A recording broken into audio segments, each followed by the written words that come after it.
Yes, it's Thursday afternoon. It is time for our home segment. And this week we are talking about remodeling projects with the best payback. And joining us as always is Nicole White from the One Team at William Ravis Real Estate.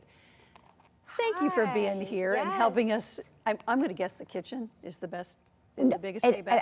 And again, I think some of this stuff will actually surprise people I can't because wait for this.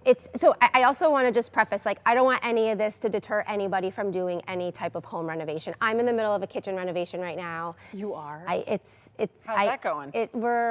I'm hoping to have my sink back tomorrow. Oh, there you go. That's huge. It's huge. It's funny, we call it like our studio apartment, because all 5 of us are like living in like a living room that has like our refrigerator and like our It's all microwave. cordoned off. Oh yeah. So hopefully we'll have our sink back tomorrow. So again, I don't want to deter anybody because again, this year was my kitchen. Last year I did my bathroom.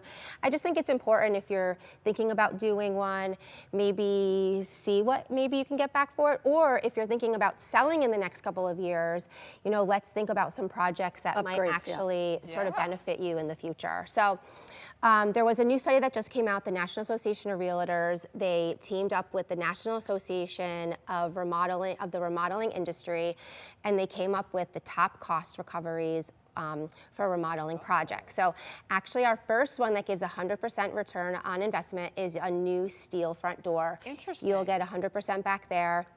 A closet renovation, you're looking at about an 83% return. The fiberglass door, you get about 80. New vinyl windows, you're at 74%. New wood windows, 71%.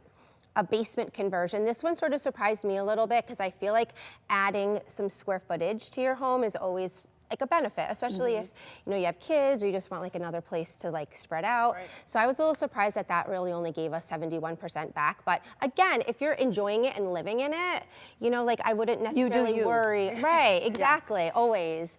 So then after that, we are talking about a complete kitchen renovation. I'm sorry, so there was the attic. Converting the attic was a little lower at 67, but then a complete kitchen renovation, again, might surprise you here, you're at 60%. But that's where everybody lives, in the kitchen. It is. So I will say though, in terms of, I think a selling feature, I think it will probably sell faster and probably for more money, but I do think that there are some costs associated with doing your kitchen, like labor costs and things that you're not necessarily going to get back. Okay. So that 60% is probably eaten up in some of those like hidden costs that you're. I always learn from you. All right. I still want you to do your kitchen though. Okay. Yeah. Okay. All right, and then a minor kitchen renovation upgrade, or a minor upgrade is 60%. Adding a new bathroom is 56%. A new primary suite is 54%. And then a bathroom renovation is 50%. It's surprising, yeah. Again, and that's always why it's really important. I do think if you're thinking about selling or doing something to your home and you're not necessarily gonna stay there long term, chat with somebody, that may know the market a little bit, just so you're not overspending.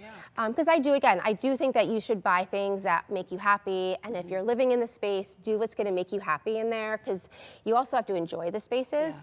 But again, be a little bit more maybe like cognizant of what you're spending it on based on what your return is on it. So thank you as always. No, thank you. I learned something today. I can't wait to see what our projects are doing. I think you're doing a bathroom, maybe, I hear. Yeah. Yeah. But it's not. We're far from getting there. Keep us posted. Yeah. Yes. Good. Thank you, guys.